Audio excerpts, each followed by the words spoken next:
अस्सलाम वालेकुम dear students, कैसे हैं आप सब?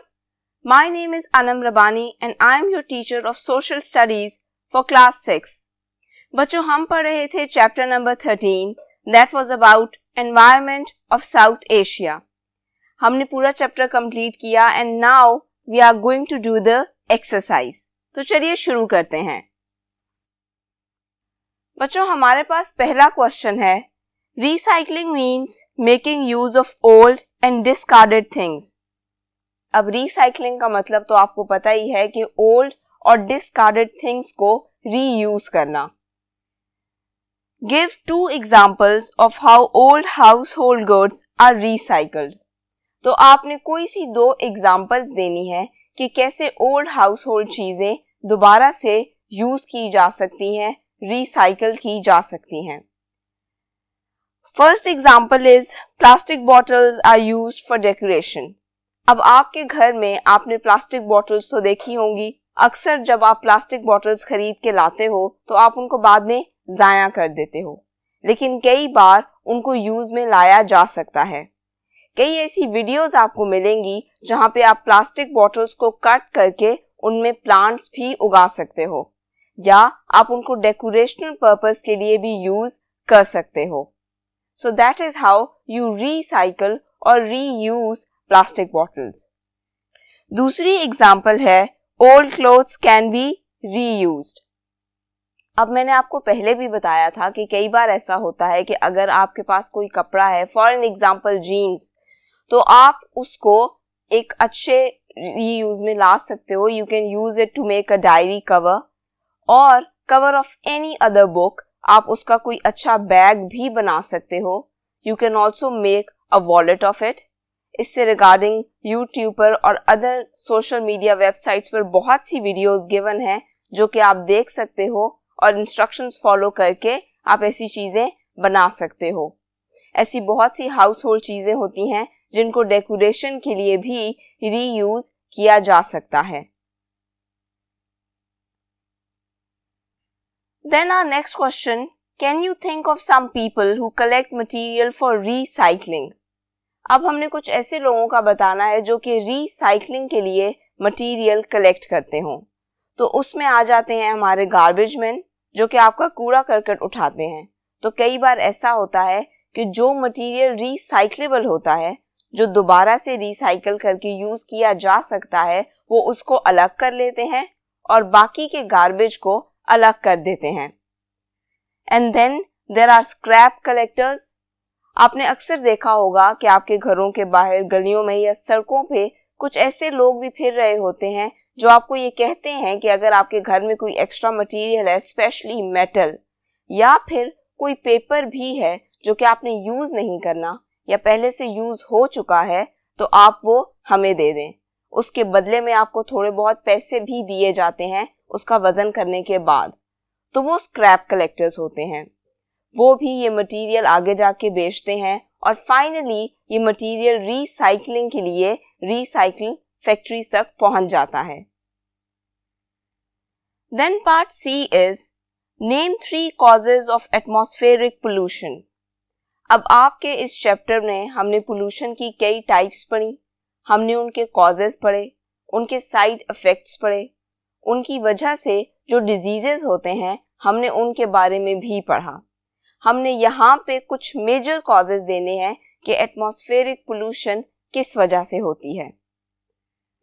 One of the causes is burning of fossil fuels, यानी कि जब फॉसिल फ्यूल्स को जलाया जाता है तो उससे जो धुआं उठता है that is extremely dangerous for our atmosphere. It causes atmospheric pollution. Number 2 पे आ जाता है इंडस्ट्रियल वेस्ट। मैंने आपको बताया था कि इंडस्ट्रीज कभी कभी अपने हार्मफुल केमिकल्स को सीज या रिवर्स में छोड़ देती हैं, जिसकी वजह से मरीन लाइफ अफेक्ट होती है। सिर्फ मरीन लाइफ ही अफेक्ट नहीं होती, फिर बाद में अगर आप वही मछली खाने में इस्तेमाल करो या कोई भी ऐसी चीज जो समंदर में उगती हो उसको बाद में खाने में इस्तेमाल किया जाए, तो इसका मतलब है कि आप भी वही हार्मफुल केमिकल्स अपनी बॉडी के अंदर लेके जा रहे हो जो किसी न किसी फैक्ट्री ने नियर बाय रिवर या सी में रिलीज किया है। तो इस तरह मरीन लाइफ भी अफेक्ट होती है and we also get affected. Third पे गैसेस फ्रॉम व्हीकल्स, आपकी गाड़ियों से, डिफरेंट बसेस से, इन सब से जो गैसेस निकलती हैं, those are also very dangerous for atmosphere. Smog के बारे में मैंने आपको बताया था कि जैसे जैसे सर्दियां आती जाती हैं आजकल स्मॉग भी बहुत बढ़ जाती है। It is a combination of smoke and fog, यानी कि फॉग के साथ अगर स्मोक मिल जाती है तो दैट कॉजेज स्मॉग। तो स्मॉग किस चीज़ की वजह से होती है?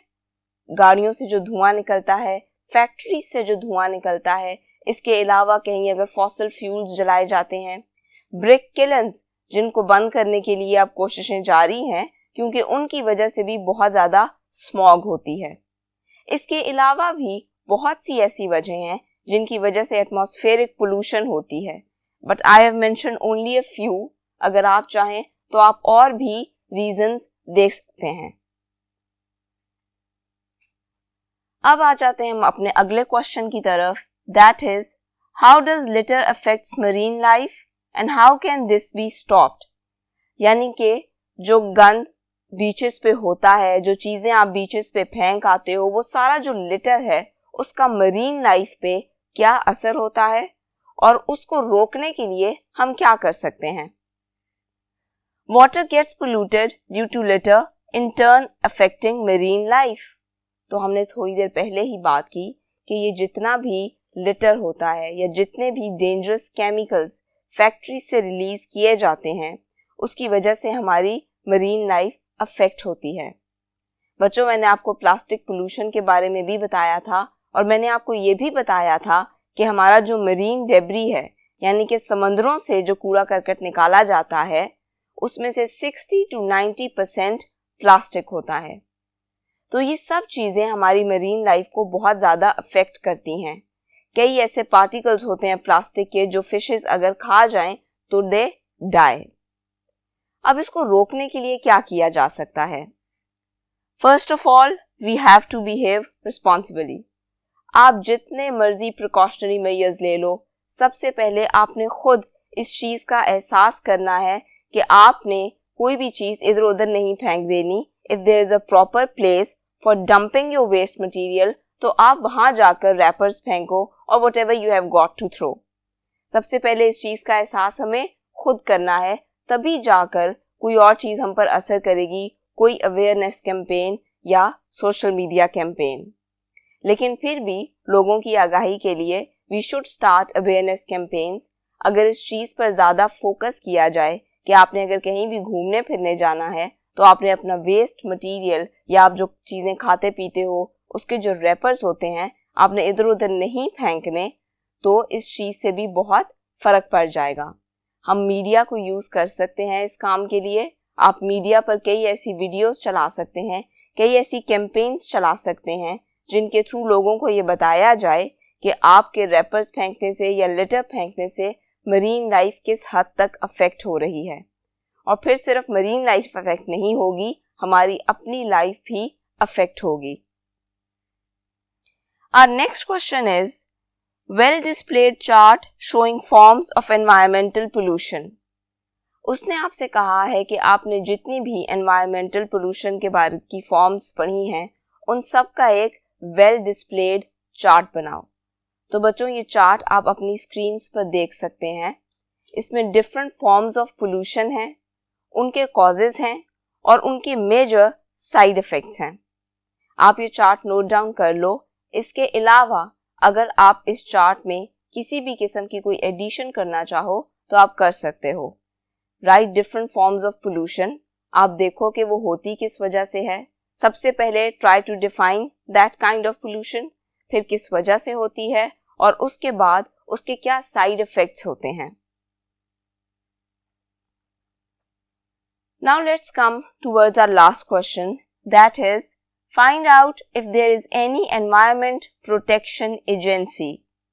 यानी कि हमने किसी ऐसी ऑर्गेनाइजेशन या एजेंसी का नाम बताना है जो कि एनवायरमेंटल डैमेज को रोकने के लिए काम कर रही हो। हमने पहले एक एजेंसी के बारे में पढ़ा था, that was of United Nations, लेकिन अब हम किसी पाकिस्तानी एजेंसी का नाम लिखेंगे, that is Pakistan environmental protection agency. It was started और फाउंडेड इन 1997 और इसकी डायरेक्टर जनरल थी फरजाना अल्ताफ शाह। आप इसके बारे में इंटरनेट पे और भी पढ़ सकते हो और भी रिसर्च कर सकते हो। तो यहाँ पे हमारे क्वेश्चंस एंड एक्टिविटीज खत्म होते हैं। इस सब को अच्छे से पढ़िएगा, अच्छे से रिवाइज कीजिएगा और कोशिश करना कि आप डिफरेंट फॉर्म्स ऑफ पोल्यूशन के बारे में खुद भी पढ़ो और सर्च करो और इसके लिए काम भी करो। कोशिश करो कि आप रिसोर्सेज को ज़ाया ना करो। कोशिश करो कि अगर आप भी कहीं घूमने फिरने जाओ तो आपके हाथ में जो रैपर्स हैं या जो भी वेस्ट मटेरियल है आप उसको किसी प्रॉपर जगह डंप करो, ना कि इधर उधर फेंका जाए और फिर लिटर बढ़े और फिर उधर जो एनिमल्स हैं या जो भी मरीन लाइफ है वो अफेक्ट हो। अपना बहुत सा ख्याल रखिएगा। अल्लाह हाफिज।